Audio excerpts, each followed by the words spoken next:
ચાલો આજે જોઈએ નવું ભાગીદારી વિષય પ્રવેશમાં આપણે ટૂંકા દાખલા તમે જોઈ લીધા. હવે જોઈએ લાંબા દાખલા, એટલે કે એવા દાખલા કે જે પાછળનું બીજું ચેપ્ટર છે ભાગીદારીના વાર્ષિક હિસાબો, એમાં તમને કામમાં આવશે. તો આમાં જોઈએ સૌથી પહેલા તો ભાગીદારોના મૂડી ખાતા. હવે અહીંયા ભાગીદારો છે તો મેં તમને આગળ જ કીધું કે ભાગીદાર 2 કાં તો વધુમાં વધુ 50 સુધીના ભાગીદારો હશે. તો દરેક ભાગીદારો મૂડી ધંધામાં લાવે છે, ધંધામાંથી ઉપાડ કરે છે. એ જો ધંધામાં કંઈક વહીવટ કરતા હોય તો એમને કમિશન, બોનસ, મહેનતાણું વગેરે ચૂકવવામાં આવે છે. બરાબર છે. તે ઉપરાંત જે મૂડી લાવે છે મૂડી પર વ્યાજ ચૂકવવામાં આવે છે. જે ઉપાડ કરે છે ઉપાડ પર વ્યાજ આપણે વસૂલ કરીએ છીએ. આ દરેક વિગતની નોંધ આપણે કરવી પડે. પરંતુ જો પાકા સરવૈયામાં આપણે એની નોંધ કરવા જઈએ તો પાકું સરવૈયું એની સ્થિતિ કરતાં ઘણું મોટું વિસ્તાર બને છે. તો એવું ના બને એના માટે આપણે હવે જોઈએ ભાગીદારોના મૂડી ખાતા. તો ભાગીદારોના મૂડી ખાતાની તૈયાર કરવાની બે રીત છે: સ્થિર મૂડી ખાતા પદ્ધતિ અને અસ્થિર મૂડી ખાતા પદ્ધતિ. સ્થિર મૂડી ખાતા પદ્ધતિને કાયમી મૂડી ખાતા પદ્ધતિ પણ કહેવામાં આવે છે અને અસ્થિર મૂડી ખાતાને હંગામી કહેવામાં આવે છે. સ્થિરનો અર્થ થાય છે કે જ્યાં શરૂઆતની મૂડી અને આખરની મૂડીમાં કોઈ ફેરફાર ના હોય. તમને આનો તફાવત પરીક્ષામાં ઘણીવાર પૂછાયા કરે છે કે સ્થિર મૂડી ખાતા પદ્ધતિ અને અસ્થિર મૂડી ખાતા પદ્ધતિનો તફાવત જણાવો. તો આજે મેં પહેલા એનો તફાવત તમને સમજાવી દઉં. સ્થિર મૂડી ખાતા પદ્ધતિ અને અસ્થિર મૂડી ખાતા પદ્ધતિમાં સૌથી પહેલો છે એનો અર્થ. તો અર્થમાં જોઈએ તો સ્થિર મૂડી ખાતા પદ્ધતિ એટલે શું? તો કે જે ખાતામાં ભાગીદારોની શરૂની મૂડી અને ભાગીદારોની આખરની મૂડીમાં કોઈ પણ તફાવત જોવામાં ન મળે તો તેને સ્થિર મૂડી ખાતા પદ્ધતિ કહેવામાં આવે છે. તફાવત એટલે કે જે શરૂની મૂડી હોય એ જ એની આખરની મૂડી હોય એને સ્થિર મૂડી ખાતા કહેવામાં આવે છે. જ્યારે અસ્થિર મૂડી ખાતા પદ્ધતિમાં એની શરૂઆતની બાકી અને આખરની બાકીમાં તફાવત જોવા મળે છે. એટલે કે શરૂઆતની બાકી જે હોય એના કરતાં આખરની બાકી અલગ હોય છે. ઉદાહરણ આપું તો સ્થિર મૂડી ખાતા પદ્ધતિમાં 10,000 શરૂની બાકી હોય તો આખરની બાકી પણ એની 10,000 જ હોય છે. જ્યારે અસ્થિર મૂડી ખાતા પદ્ધતિમાં 8,000 પણ હોઈ શકે છે કાં તો 12,000 પણ હોઈ શકે છે. એટલે શરૂની અને આખરની મૂડીમાં તફાવત જોવા મળે છે. ત્યારબાદ જોઈએ સ્થિર મૂડી ખાતા પદ્ધતિમાં મૂડી સ્થિર રાખવાની છે. એટલે માત્ર મૂડી ખાતામાં આપણે મૂડી જ બતાવવાની છે. એટલા માટે આપણે એની વ્યવહારોની બીજી અસર આપવા, એટલે કે મૂડી પર વ્યાજ ગણવાનું હોય, ઉપાડ પર વ્યાજ ગણવાનું હોય, બોનસની ગણતરી કરવાની હોય, મહેનતાણાની ગણતરી કરવાની હોય તો તેના માટે એની સાથે બીજું ચાલુ ખાતા તૈયાર કરવામાં આવે છે. એટલે કે સ્થિર મૂડી ખાતા પદ્ધતિમાં બે ખાતા તૈયાર કરવામાં આવે છે: સ્થિર મૂડી ખાતું અને ચાલુ ખાતું.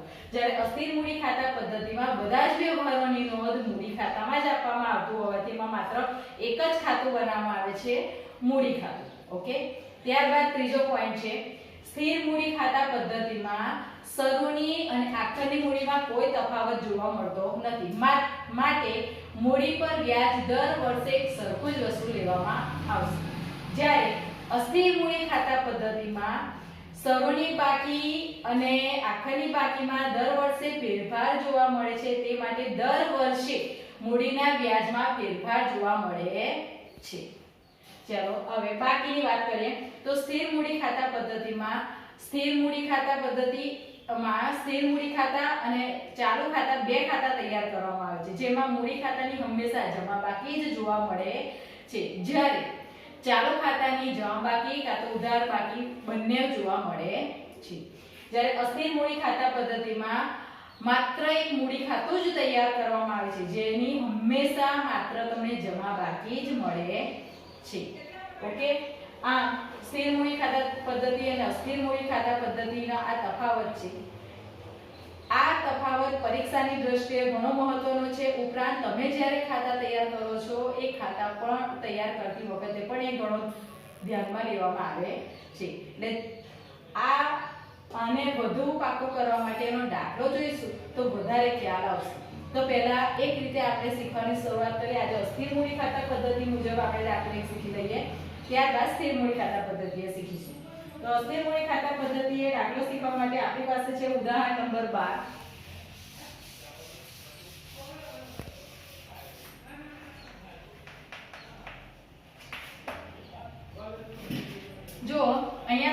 પહેલું છે શારદા અને જમના એક પેઢીના ભાગીદારો છે. તારીખ 1/4/16 રોજ તેમની મૂડી અનુક્રમે 30,000 અને 40,000 છે. વર્ષ દરમિયાન શારદાએ 1/4/16 રોજ 6,000 અને જમનાએ 1/1/17 રોજ 8,000 નો ઉભાર કર્યો છે. ભાગીદારી કરારની જોગવાઈ અનુસાર નીચે પ્રમાણે છે. મૂડી પર 10% વ્યાજ ગણવાનું, ઉપાડ પર 12% વ્યાજ વસૂલ લેવાનું છે. શારદાને પેઢીને સક્રિય કામગીરી કરવા બદલ માસિક 500 પગાર ચૂકવવાનો છે, જ્યારે જમનાને વાર્ષિક 3,000 કમિશન આપવાનું છે. શારદાએ તારીખ 1/10/16 રોજ પેઢીને 6,000 ની લોન આપી છે. ભાગીદારી કરારમાં લોન પર વ્યાજ અંગે કોઈ ઉલ્લેખ નથી. તે લોન પર વાર્ષિક 10% રીતે વ્યાજની માંગણી કરે છે. તારીખ 31/3/17 ના રોજ પૂરા થતા વર્ષના ઉપરની જોગવાઈને પહેલા શારદાની લોન પર વ્યાજ ગણ્યા પછીનો પેઢીનો નફો 38,820 છે. નફા નુકસાન ફાળવણી ખાતું અને ભાગીદારોના મૂડી ખાતા તૈયાર કરવાના છે. તો અહીંયા પેલું થશે નફા નુકસાન ફાળવણી ખાતું.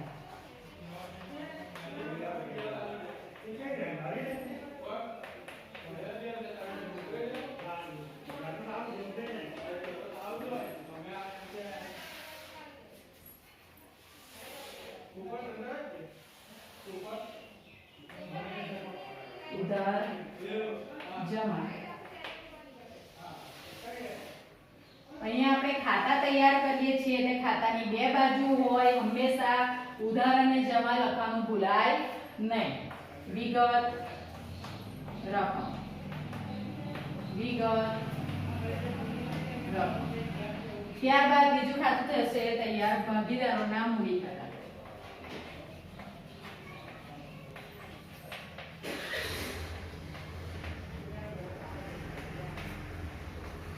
ઉધાર જમા.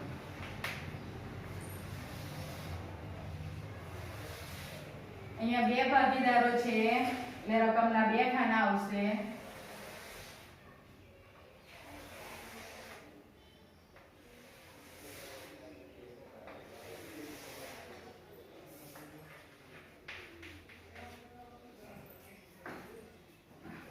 શારદા અને જમના. શારદા જમના. વિગત શારદા જમના. ચલો મિત્રો, સૌથી પહેલા તો હું તમને બેઝિક સમજાવી દઉં. અહીંયા આગળ અમુક વ્યવહારની કેવી નોંધ થાય છે, કમ્પલસરી નોંધ છે એ સમજી લો. જ્યારે કોઈ પણ ભાગીદારો મૂડી લાવે છે ત્યારે મૂડી એમના માટે આવક કહેવાય છે, બરાબર છે. આપણા માટે એની જમા બાકી હોય છે. એટલે મૂડી હંમેશા મૂડી ખાતાની જમા બાજુ સૌથી પહેલા લખવાનું બાકી, આગળ લાવ્યા. ઓકે. ત્યારબાદ ઉધાર બાજુ ઉપાડ. આ વિગતોની માત્ર એક જ નોંધ થશે, કેમ કે આ કાચા સરવૈયાની અસરો છે.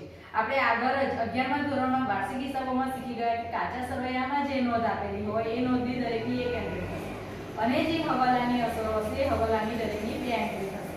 તો આ જે વિગતો છે એ કાચા સરવૈયાની વિગતો છે. માત્ર એની એક જ નોંધ થશે કે એની એક નોંધમાં મૂડી ખાતાની જમા બાજુ બાકી આગળ લાગ્યા મૂડી લખવાની અને ઉધાર બાજુ ઉપાડ લખવાનો, જેનો જે હોય એના ખાનામાં લખવાનો. ત્યારબાદ યાદ રાખજો, જ્યાં મૂડી હોય મૂડીની નીચે મૂડીનું વ્યાજ, એટલે કે અહીંયા જમા બાજુ મૂડી લખી છે તો એની નીચે મૂડી પર વ્યાજ, અને ઉપાડ લખ્યું છે તો ઉપાડની નીચે ઉપાડ પર વ્યાજ. ઓકે. હંમેશા યાદ રાખજો, જ્યાં મૂડી છે એની નીચે જ મૂડી પર વ્યાજ, ઉપાડ છે ઉપાડની નીચે જ મૂડીનું ઉપાડનું વ્યાજ. આ જે અસરો આપો છો ને મૂડી ખાતામાં સૌથી પહેલા અસર આપવાની. ત્યારબાદ કીધું છે એને બોનસ મળશે, મહેનતાણું મળશે. તો જો કોઈ ભાગીદાર, ધારો કે હું ભાગીદાર હોઉં અને જો મને બોનસ કે મહેનતાણું મને મળતું હોય તો એ મારા માટે આવક કહેવાય છે. અહીંયા જે બે ખાતા તૈયાર કર્યા છે એમાં એક મૂડી ખાતું છે એટલે કે ભાગીદારોનું ખાતું, બરાબર છે. એટલે ભાગીદારોની દ્રષ્ટિએ વિચારીએ તો ભાગીદારને જે બોનસ મળે છે એના માટે આવક છે. અને આપણે આગળ જ જોઈ ગયા કે આવક એટલે આવકની હંમેશા કઈ બાકી હોય તો કે જમા બાકી હોય છે. એટલે ભાગીદારોને જે બોનસ અને મહેનતાણું મળે છે એની જમા બાજુ નોંધ કરવાની, બોનસ અને મહેનતાણું. ઓકે. ત્યારબાદ બીજી વિગતો, તમે મૂડી ખાતામાં જે અસરો આપો છો, પહેલા તો અસરો આપણે આપી દઈએ. અહીંયા કીધું છે કે ભાગીદારોની મૂડી અનુક્રમે 40,000 અને 30,000 અને 40,000, તો 30,000 40,000 એમનો ઉપાડ તમને કીધું છે કે દર વર્ષે 6,000 અને 8,000 નો ઉપાડ કરે છે, એટલે 6,000 8,000. ઓકે, અહીંયા કીધું છે મૂડી ઉપર 10% લેખે વ્યાજ, તો મૂડી પર વ્યાજ 10%, 30,000 ના 10% એક મીંડું ઓછું ગણવાનું એટલે આવશે 3,000, અને 40,000 ના 10% એક મીંડું ઓછું ગણવાનું એટલે આવશે 4,000. ઓકે, ત્યારબાદ ઉપાડનું વ્યાજ કીધું છે 12%, તો ઉપાડનું વ્યાજ ગણવા માટે પહેલા તો 12 એટલે 6,000 ના 12% એટલે 12/100, 12 720 થશે. પરંતુ આના માટે આપણે સમયગાળો ધ્યાનમાં લેવાનો. જમના 1/4 ઉપાડ કરે છે, એટલે કે વર્ષની શરૂઆતમાં એને ઉપાડ કરેલો છે એટલે આખા વર્ષનું વ્યાજ આપણે ગણીશું, એટલે જમનાનું વ્યાજ 12 720 રૂપિયા થશે. ઓકે, ને 8,000 ના 12%, 2 મહિના જશે 12/8 96, પરંતુ એની તારીખ કીધી છે 1/1/17, એટલે કે 1/1/17 થી 31/3/17 આપણને જે સમયગાળો આપેલો છે તે, તો 1/3 થી 31/3 સુધીનો, એટલે કે 1 2 અને 3 માસનું જ વ્યાજ જેનું ગણાશે, એટલે 3/12 12 જશે 8 તારીખે 24 226 રૂપિયાનું વ્યાજ ગણાશે, કે ઉપાડનું વ્યાજ એનું થશે 240. યાદ રાખજો, જ્યારે પણ ઉપાડ પર વ્યાજ ગણાય, આગળ જ મેં તમને કીધું કે સમયગાળો આપેલો હોય તો એ સમયગાળો ધ્યાનમાં લેવાનો, કાં તો તમને વર્ષની પહેલી તારીખે, કાં તો માસની પહેલી તારીખે, માસની છેલ્લી તારીખે, કાં તો માસની 15 તારીખે કીધું હોય તો એ તારીખ તમારે ખાસ ધ્યાનમાં લેવાની. એટલે અહીંયા આગળ સમયગાળાને ખાસ ધ્યાનમાં લેવાનો છે. ઓકે, ત્યારબાદ આગળ કીધું છે સારદારને સક્રિય કામગીરી કરવા બદલ પગાર આપવાનો છે. બરાબર છે, પગાર તો અહીંયા બોનસ મહેનતાનું નથી આપ્યું, મને અહીંયા આપેલું છે પગાર, તો હું નોંધ કરીશ અહીંયા પગારની. ઓકે, તો અહીંયા હવે લખીશું પગાર. કોને આપવાનો છે? તો કે શારદાને માસિક 500, એક માસનો 500, આપણે અહીંયા 12 મહિનાના વ્યવહારોની નોંધ કરી છે એટલે 12 × 5 = 60, અહીંયા 6,000 ની નોંધ કરવામાં આવશે. ત્યારબાદ કીધું જમનાને વાર્ષિક 3,000 કમિશન આપવાનું છે, તો અહીંયા કમિશન જમનાને આપવાનું છે, તો જમનાના ખાનામાં 3,000. ઓકે, ચાલો હવે કીધું છે કે શારદાએ તારીખ 1/10/16 ના રોજ પેઢીને 6,000 ની લોન આપેલી. જો કોઈ ભાગીદાર, જ્યારે પણ કોઈ ભાગીદાર પેઢીને લોન આપે છે ત્યારે કમ્પલસરી કીધું હોય કે ના કીધું હોય, જો કીધું હોય તો જે ટકાવારી હોય ટકાવારીને આપણે ધ્યાનમાં લઈને વ્યાજ આપવાનું છે, પરંતુ જો કરાર પત્રમાં ભાગીદારની લોન પર વ્યાજ અંગેની કોઈ જોગવાઈ ન હોય તો કમ્પલસરી 6% લેખે વ્યાજ એને ચૂકવવાનું રહે છે. પરંતુ અત્યારનો જે 2013 નો કંપની ધારો અને ભાગીદારી ધારો 1932 જે નવા નિયમો આવ્યા છે, નવા નિયમોના આધારે એ ભાગીદારની લોનનું વ્યાજ નફા નુકસાન ખાતાની ઉધાર બાજુ અને બીજી નોંધ એના મૂડી ખાતાની પાકા સરવૈયામાં મૂડી દેવા બાજુ કરવામાં આવશે. ઓકે, એટલે અહીંયા આગળ એટલે કે નફા નુકસાન ફાળવણી ખાતા અને મૂડી ખાતામાં લોન પર વ્યાજ અંગેની આપણે કોઈ નોંધ કરવાની નથી. એટલે જો તમને કદાચ લોન પર વ્યાજ અંગેની કોઈ નોંધ આપેલી હોય તો એની ગણતરી કરવાની છે 6% લેખે, પણ એની નોંધ અહીંયા થાય નહીં. એટલે વાર્ષિક હિસાબો જ્યારે આપણે ગણીશું ત્યારે વાર્ષિક હિસાબોમાં એ વસ્તુ ખાસ ધ્યાનમાં રાખવાની છે. હવે આગળ જોઈએ તમને, તો મેં હમણાં જ કીધું કે ભાગીદારો માટે મૂડીનું વ્યાજ એની આવક છે, પગાર એની આવક છે, કમિશન એની આવક છે, પણ ઉપાડનું વ્યાજ એના માટે ખર્ચ છે. હવે મૂડી ખાતામાં જે તમે અસર આપો છો ને, સૌથી પહેલા મૂડી ખાતામાં અસર આપવાની, કેમ કે તમારી ભૂલ થાય નહીં.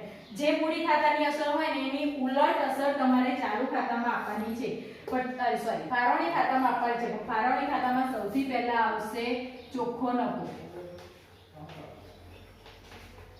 એટલે કે વાર્ષિક હિસાબો આપણે જ્યારે તૈયાર કરીએ છીએ ત્યારે પહેલા વેપાર ખાતું, પછી તૈયાર કરીએ છીએ નફા નુકસાન ફાળવણી ખાતું, ત્યારબાદ તૈયાર થશે નફા નુકસાન ખાતું, ત્યારબાદ તૈયાર થશે નફા નુકસાન ફાળવણી ખાતું, ત્યારબાદ આવશે ભાગીદારોના મૂડી ખાતા અને છેલ્લે આવશે પાકું સરવૈયું. એટલે વેપાર ખાતું તૈયાર કરે છે, એના આધારે જે તમે કાચો નફો કે કાચી ખોટ જાણવા મળે છે, નફા નુકસાનમાં દર્શાવો છો. નફા નુકસાનનો જે ચોખ્ખો નફો કે ચોખ્ખી ખોટ જાણવા મળશે એ હવે ક્યાં આવશે? તો કે નફા નુકસાન ફાળવણી ખાતામાં. બરાબર છે, નફો હશે તો જમા ખોટ હશે તો ઉધાર. અહીંયા તમને કીધું છે તારીખ 31/3/17 ના રોજ પૂરા થતા વર્ષનો પેઢીનો નફો 39,820 છે. તો આપણે સૌથી પહેલા લખવાનો નફો નફા નુકસાન ખાતેથી લાવ્યા 39,820. ઓકે, ત્યારબાદ હવે જે હવાલાની બે અસરો આપવાની છે. મેં હમણાં જ કીધું કે ઉપાડ અને મૂડી એ તમારી કાચા સરવાળાની અસર છે, એક જ નોંધ આવશે, પરંતુ બાકી જે છે એ દરેકની બે અસર આવશે. તો એક અસર તમે આપેલી છે, બીજી અસર આપવાની છે. જે અસર આપેલી છે એની ઉલટ અસર આપવાની. જો મૂડી પર વ્યાજ અહીંયા જમા લખ્યું છે તો અહીંયા ઉધાર આવશે. ઉધાર બાજુ મૂડી પર વ્યાજ. પ્રશ્ન થાય કેમ આવું? તો એનો જવાબ છે કે જો ભાગીદારોને મૂડી એ ભાગીદારો આપે છે તો મૂડી પર વ્યાજ એમને મળે છે, એટલે એમના માટે આવક છે. જ્યારે પેઢી વ્યાજ ચૂકવે છે મૂડી પર વ્યાજ, તો પેઢી માટે શું બને? ખર્ચ બને. એટલે શોર્ટમાં કે ભાગીદાર ફાળવણી નફા નુકસાન ફાળવણી ખાતું એ પેઢીનું છે, જ્યારે આ ભાગીદારના મૂડી ખાતા એ ભાગીદારોના ખાતા છે. એટલે અહીંયા પેઢીની દ્રષ્ટિએ વિચારવાનું છે, જ્યારે અહીંયા ભાગીદારોના દ્રષ્ટિકોણથી વિચારવાનું છે. એટલે જે એમની માટે આવક બને છે, પેઢી માટે ખર્ચ બને છે. તો અહીંયા આપણે નોંધ કરીશું મૂડી પર વ્યાજ સાદા જમના. સાદાનું છે 3000, જમનાનું છે 4000. 4 ને 3 7000. ત્યારબાદ ઉપાડ પર વ્યાજ. તો ઉપાડ પર અહીંયા ઉધાર છે, આ બાજુ લખીશું જમા બાજુ ઉપાડ પર વ્યાજ 12%. એ પણ એ જ રીતે સાદા જમના. સાદાનું 720 અને જમનાનું 240. સરવાળો કરીશું 4 ને 2 6 અને 7 8 9 960 રૂપિયા. પગાર અને કમિશનની પણ ઉલટ નોંધ. પગાર કોને મળે છે? તો કે સાદાને, તો જોડે નામ લખવાનું સાદા અને રકમના ખાનામાં 6000. એવી જ રીતે કમિશન મળે છે જમનાને, તો જોડે નામ લખવાનું જમના અને ખાનામાં આવશે 3000. ઓકે, ખ્યાલ આવી ગયો? હવે સરવાળા કરવાના છે. સરવાળા કરીએ તો સૌથી પહેલા ફાળવણી ખાતાનો સરવાળો થશે. ફાળવણી ખાતામાં 39,820 અને 960 આ બેનો સરવાળો થશે, એટલે આવશે 40,780. જનરલી જોઈએ બંને બાજુના સરવાળામાં 7 ને 6 13 13 ને 6 13 ને 3 16,000 16,000 અને 40,780. કયો વધારે છે બંનેમાં? તો કે 40,000. એટલે બંને બાજુ એક સરખો સરવાળો મળશે 40,780.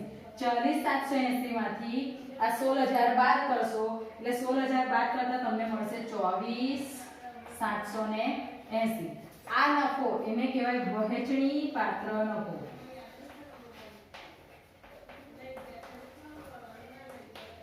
અને જો કદાચ ઉધાર બાજુનો સરવાળો વધારે હોય અને જમા બાજુનો ઓછો હોય તો આ બાજુ મળશે, એને કહેવાશે વહેંચણી પાત્ર ખોટ. આ ભાગીદારોને એટલે કે સાદા અને જમનાને આપણે એમના પ્રમાણમાં વહેંચી દેવાની છે. અહીંયા આગળ શરૂઆતમાં આપણે એમના પ્રમાણ અંગે કોઈ જ માહિતી આપેલી નથી. તો જ્યારે ભાગીદારોના નફા નુકસાનના પ્રમાણ અંગે કોઈ જ માહિતી ના આપી હોય ત્યારે આપણે એમને સરખા પ્રમાણમાં નફો નુકસાન વહેંચીશું. એટલે કે 1:1 એટલે કે 1/2 ના પ્રમાણમાં આપણે વહેંચીશું. તો એને અડધા કરી દઈશું, તો અડધા આવશે 14,390. સોરી, 12 ને 24 12,390. ઓકે, આ બેનો સરવાળો અહીંયા બહાર જશે. આ જે છે એની ક્રોસ અસર તમારે મૂડી ખાતામાં આપવાની છે. અહીંયા ઉધાર હતી તો અહીંયા જમા બાજુ આવશે વહેંચણી પાત્ર નફો 12,390. 12,390. હવે આના પણ એ જ રીતે આપણે સરવાળા કરવાના છે. બંને બાજુના સરવાળા કરવાના. જે બાજુ વધારે આવે એ બાજુ મારીશું. આ બાજુનો સરવાળો કરીશું તો 39 9 10 11 ને 3 1 4 1 5 51,390 થશે. આ બાજુનો જોઈએ તો 6,720. તો સૌથી વધારે થશે 51,390. 51,390. 51,390 માંથી આપણે 6,720 બાદ કરીશું એટલે મળશે 44,670. 44,670.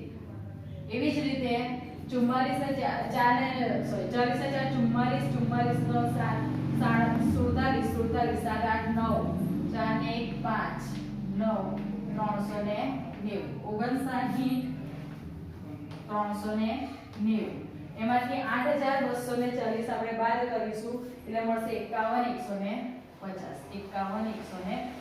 આને કહેવાશે બાકી આગળ લઈ ગયા એટલે કે ભાગીદારોની મૂડીની આખાની બાકી આ કહેવાશે જે તમારે પાકા સરવાળામાં જમા બાજુ એટલે કે મૂડી દેવા બાજુ આપણે લઈ જવાની છે શારદાની 44640 અને જમનાની 51150